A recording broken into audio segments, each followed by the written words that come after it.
The All-Star Game is in Cincinnati, where Pete Rose, a.k.a. Charlie Hustle, once led the Big Red Machine in the 70s. Rose will be back on the field tonight to be honored as a part of the Reds franchise four. Rose, of course, hoping for reinstatement into Major League Baseball by new commissioner Rob Manfred. Mixed feelings on this subject. Former Dodgers manager Tommy Lasorda weighed in on this subject, saying, quote, "You have got to be out. He has got to be suspended for life. If you are stupid enough to go out and bet on your own team and bet on baseball, there has got to be something wrong. If my brother did it, I would say the same thing." So that's what Lasorda thinks, but you can't deny the numbers. First all-time in games played, hits, and tied for first in 200 hit seasons. All right, so we got Lasorda's thoughts. Should Pete Rose be eligible for the Hall of Fame, Stephen? My position on this matter has been clear from day one. I have always been a proponent of Pete Rose being inducted into the Hall of Fame. I think it is absolutely shameful that this society has not forgiven this man. Pete Rose made a lot of mistakes. There's no question about it. He was a liar, a perpetual liar, a serial liar. He was arrogant about it. The late Bart Giamatti and others, Faye Vincent to this day, John Dowd and others, the leader, the special investigator that discovered Pete Rose's crimes against the sport, meaning gambling on the sport of baseball, which ultimately led to his lifetime ban. We all understand all of that, but I will keep this in mind, Skip Bayless. Pete Rose received a permanent ban on August 24th, 1989. According to Pete Rose, he received that ban 2 days before his daughter's birth. She is 26 years of age now. This man is still banned from the sport of baseball. When we think about us as a society and how forgiving we have been, we have forgiven killers, we have forgiven molesters, we have forgiven rapists, we have forgiven so many people. And I bring that up in all honesty because opinions about Pete Rose are not limited to the sport of baseball. We have a whole bunch of sanctimonious hypocrites running around this nation talking about how this man shouldn't be forgiven. Yet we see who has been forgiven. I think, and I hate to bring up these names because even though I've been hard on them in the past, again, I believe this is America. This is the greatest country in the world. It's the land of second chances. So I'm happy that Mark McGwire has a job in baseball. Okay, but Mark McGwire cheated. He used performance-enhancing drugs. I'm waiting for San Francisco or somebody, not just to hire Barry Bonds as a hitting instructor during spring training. I'm going to talk about a full-time job. Okay, I hope that Sammy Sosa gets a job in baseball. I'm looking at Ryan Braun playing in Milwaukee right now, where not only was he a cheater, okay, but this dude literally tried to get somebody fired for telling the truth. I'm watching A-Rod being celebrated, okay, when he was a serial cheater. List goes on and on and on. But Pete Rose is #1 in every major category imaginable, not to mention the fact that he has what I believe to be the greatest nickname in all of professional sports history, Charlie Hustle. That means he got there by busting his tail, working his butt off to be as great as he was. I am not in any way glossing over the wrong that he has done and the fact that he deserved to be punished. But I just remember, and I wasn't happy, and I'll leave it at that, but I wasn't happy when ESPN came out with a report just a couple of weeks ago about Pete Rose and documents talking about he bet on the game as a player, you know, the timing of it all. I didn't like it one bit, to be quite honest with you, but it is what it is. We're a news organization as well, and that comes with the territory. But my issue with it is that you got all-stars. Didn't Nelson Cruz test positive for performance-enhancing drug use? And this brother is an all-star and being celebrated and revered. And we're talking about kids showing up at this game to celebrate the home run derby, the all-star game, and all of this other stuff. We want to bring that up, okay? But not only will we not forgive Pete Rose, but we keep reminding the world as to why we won't forgive him. So we don't want to let kids forget him and the wrong that he did. But we want to gloss over performance-enhancing drug use going on today. The list goes on and on. I just find it to be incredibly reprehensible, and I just think that it speaks badly of our society, particularly from a hypocritical standpoint, to not forgive this man. If I said that he didn't do it, Well, it wasn't that big of a deal. That would be irresponsible on my part. And I know the rules were there in the clubhouse, as they say. The sign, you see it plastered all over the wall. No gambling on baseball lights. I get all of that. But my God, this was 1989. It is 2015. The brother is serving 26 years and counting.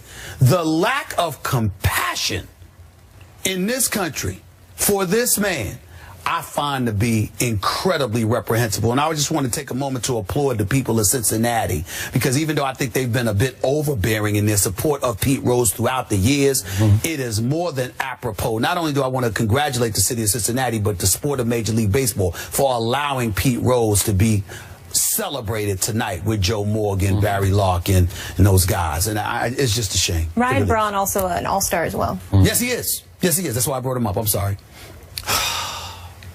I hope Pete Rose is watching, because you stated his case eloquently. But as usual, as you have for several years on this show, you missed the bigger issue point here. And it's why Pete Rose should never be allowed in the Hall of Fame.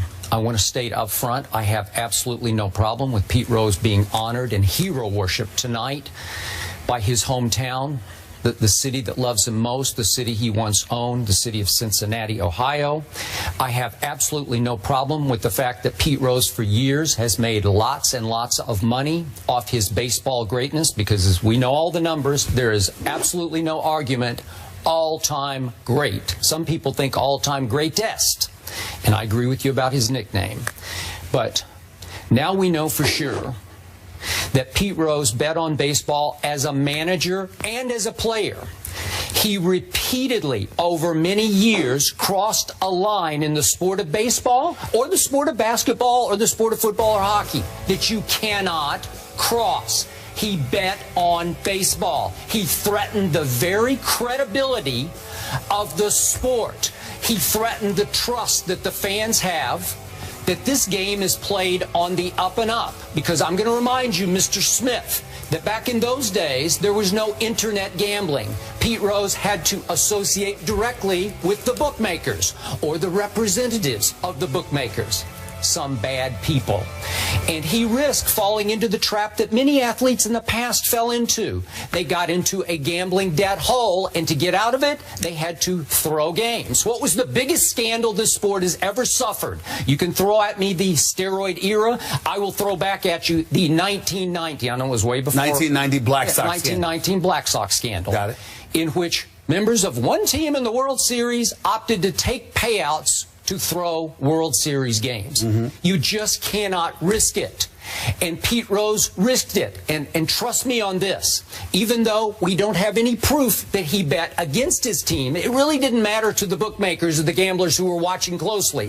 Because on the days that Pete Rose opted not to bet on his team as a player, they're thinking, aha, he's not betting on today's starting pitcher because he doesn't trust today's starting pitcher against that team. So you're sending messages behind closed doors that way to the gamblers. You're associating with all the wrong people. And what happened was Pete Rose became the poster boy for just how seriously baseball is going to take betting on baseball if you're involved in the baseball game. For years, for decades now, all those 26 years you talked about, the message got sent through the face of Pete Rose for generation upon generation: this will not be tolerated. Actually, Pete Rose has served a great purpose for the game that he loves. He became the essence of what not to do, how not to threaten the credibility of this game. So keeping him out continues to send a message to today's players. You can cross lots of lines here. We'll let you pay your price for performance-enhancing drugs and come back and perform. But you can't cross that line. 2 points I want to make. Number one, you brought up the 1990 White Sox, 1919 Black Sox scandal, okay? Now, obviously, they were fixing games. Are you aware of the fact that, at least according to a few articles that I've read, a couple of them are Hall of Famers? A few of them. So you have members of the Black Sox scandal fixing games that are in the Hall of Fame. So to me, that shreds that argument against Kennesaw Mountain Landis, the commissioner, just threw him out of the game. I understand he threw him out of the game, but I guess what I'm trying to say is that we're talking about, there are two issues with Pete Rose, whether or not he should be allowed to return to the game of baseball, be employed in some capacity, and to me, him being on Fox Sports as a baseball analyst is good enough for me. But I'm saying in terms of him as a Hall of Famer, what you are trying to do is make sure that the books completely wipe and eradicate any record of the greatness that Pete Rose displayed on the field.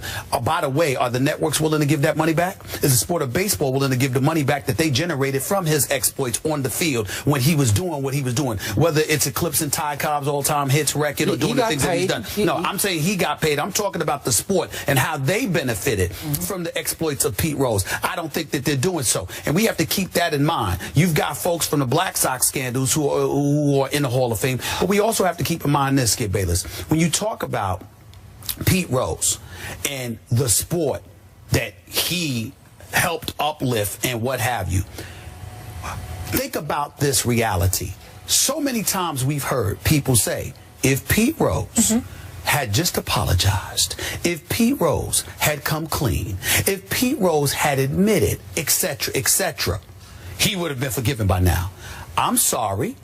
Then that means that there's wiggle room to whatever policy you want to implement. That. I'm just telling you what they say. We see it all the time. We see it all the time that he is denigrated and excoriated because of how he conducted himself during the investigation and thereafter. Well, I'm just saying, these are from the people that are directly involved. Whether it's a Faye Vincent, whether it's a John Dow, well, not Giamatti, but whether it's a Faye Vincent, the John Dows of the world, and others, they have said the manner in which he conducted. We've got great reporters like Jason Stark, like Buster Olney, like Tim Kirkchin and others who have religiously talked about how part of the problem is how he conducted himself. I am simply saying that gives at least the impression that there's some wiggle room. And the fact that there seems to be no wiggle room when it comes to Pete Rose is because of the vitriol he's generated because of his behavior, not just the gambling. And that's where my point about forgiveness comes in. Let it go. He messed up. Let it go. You know what? You keep using the word forgiveness. I think everybody forgives him.